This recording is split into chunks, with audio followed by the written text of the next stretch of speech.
Hi everyone, my name is Poonam. I am the student of class 10th। इस video में हम energy के बारे में बात करेंगे। एनर्जी कितने टाइप की होती है एंड किस पे बेस्ड होता है एनर्जी। एनर्जी जो होती है वो वर्क डन पे बेस्ड होती है। अब वर्क डन क्या होता है?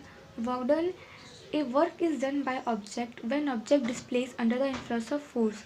मतलब कि वर्क डन तभी होगा जब ऑब्जेक्ट फोर्स के साथ डिस्टेंस भी कवर करेगा। ठीक है, जैसे कोई पर्सन है, वो कोई चीज़ लेके, मतलब कोई भी ऑब्जेक्ट लेके खड़ा है वो, लेकिन वो रेस्ट पे है, वो मूव नहीं कर रहा है, वो कोई भी डिस्टेंस कवर नहीं कर रहा है, तो इस केस में जो वर्क डन है वो नहीं होगा जब तक कि वो थोड़ा भी मतलब डिस्टेंस डिस्प्लेस नहीं करेगा, तब तक वो वर्क डन नहीं माना जाएगा। तो वर्क डन के लिए फोर्स के साथ साथ डिस्टेंस भी कवर होना चाहिए। और वर्क डन होता है मास इंटू में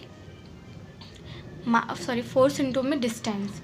जो वर्क डन का फॉर्मूला होता है वो फोर्स इंटू में डिस्टेंस होता है। ठीक है, तो इसी पे जो बेस्ड होती है वो एनर्जी बेस्ड होती है। एनर्जी क्या होती है? It is ability to do work. किसी कार्य को करने के लिए जो उसकी क्षमता होती है वो उसकी एनर्जी होती है। एनर्जी जो है वो स्क्वायर क्वांटिटी होती है। और एनर्जी की जो SI यूनिट होती है वो होती है जूल, जिसको हम J से डिनोट करते हैं। इस वीडियो में मैं आपको मतलब कि वैसे तो दो टाइप की एनर्जी मैं डिस्क्राइब कराऊंगी, kinetic energy and potential energy. But इस वीडियो में सिर्फ काइनेटिक एनर्जी डिस्क्राइब करके बताऊंगी कि इसका फॉर्मूला जो होता है वो कैसे आता है। ठीक है, पहले तो जो एनर्जी होती है वो कई टाइप की होती हैं, जैसे कि electric energy, light energy, mechanical energy, nuclear energy, chemical energy. But मैं आपको सिर्फ दो टाइप की एनर्जी डिस्क्राइब करके दिखाऊंगी, क्योंकि ये इनके जो यूजेस होते हैं न्यूमेरिकल्स करने में, मतलब इनके यूजेस आते हैं, बाकी के तो हम जनरली पढ़ते हैं। ठीक है, स्टार्ट करते हैं। Kinetic energy, it is the energy store in the body due to its motion. Kinetic energy जब स्टोर होती है, जब कोई बॉडी मोशन में होती है और वो अपना मतलब काम करता है, तब उसके अंदर काइनेटिक एनर्जी स्टोर होती है। काइनेटिक एनर्जी का जो फॉर्मूला होता है वो 12mv² होता है। ठीक है, अभी इसी फॉर्मूले को मैं ड्राइव करके बताऊंगी कि ये फॉर्मूला कैसे आता है। यहाँ पे जो m है वो मास है, v final velocity, u initial velocity, और इसकी जो SI यूनिट है वो जूल होती है। ठीक है, तो हम ड्राइव करने के लिए derivation, consider an object having mass m and initial velocity u and final velocity v।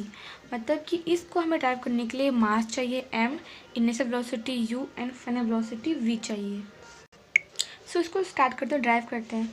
जैसे मैंने आपको बताया था कि जो काइनेटिक एनर्जी होती है, कोई भी एनर्जी होती है वो वर्क डन पे बेस्ड होती है। तो वर्क डन क्या होता है? वर्क डन को हम WD से डिनोट करते हैं। ठीक है, वर्क डन होता है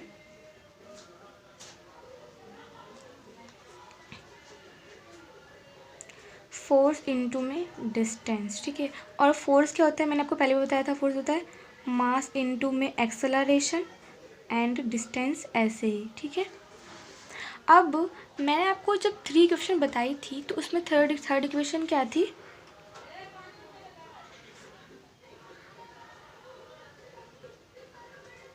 थर्ड इक्वेशन क्या होती है? v² minus u² equals to 2as। ठीक है, 2as होती है। अब यहाँ पे देखिए ये MAS, ये सब तीनों क्या है? मल्टीप्लाई में। ठीक है, ये पॉइंट का मतलब होता है कि मल्टीप्लाई में है। तो अगर मुझे AS की वैल्यू चाहिए, तो 2 यहाँ पे मल्टीप्लाई में, इस साइड लगे मैं क्या कर दूँगी? उसको डिवाइड कर दूँगी। ठीक है, तो ये आ जाएगा, ये आ गया इसकी वैल्यू। ठीक है, मुझे यही चाहिए था। मैं क्या करूँगी कि मैं इस इक्वेशन, जो ये इक्वेशन मैंने निकाली है, मैं इसको इस फॉर्मूले में पुट कर दूँगी। तो W क्या हो जाएगा? अब देखिए यहाँ पे नीचे 2 है, अगर मैं यहाँ पे 1 भी लगा दूँगी तो कोई कुछ नहीं होगा, क्योंकि ये 1 से भी तो मतलब अगर हम इसको 1 से इंटू करेंगे तो इतना ही आएगा, तो मैं यहाँ पे 1 लगा सकती हूँ। ठीक है, ऑटोमेटिकली 1 से इंटू होता है। मास है तो मास का m आ जाएगा। अभी हमने AS की वैल्यू क्या निकाली थी? ये निकाली थी, है ना, AS की वैल्यू ये निकाली थी। 2 को तो मैंने यहाँ पे हाफ लगा लिया। AS की वैल्यू क्या थी? v² माइनस u², तो ये इंटू में v² माइनस u²। ठीक है, तो देखो मैं यहाँ पे लिख दिया, the kinetic energy store in the form of work done KE 12mv² minus u²।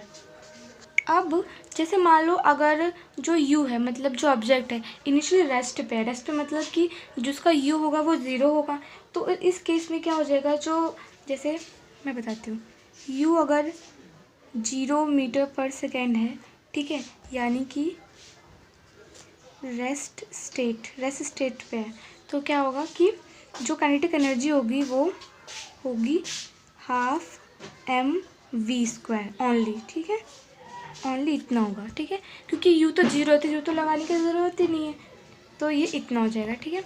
बस इसकी सिंपल डेरिवेशन यही थी। इतने छोटे से फॉर्मूले से, इतने से फॉर्मूले से ये पूरा फॉर्मूला आ गया है, ठीक है। अगर आप ये अच्छे से समझ लोगे तो बहुत ही आसानी से आप इसको ड्राइव कर सकते हो।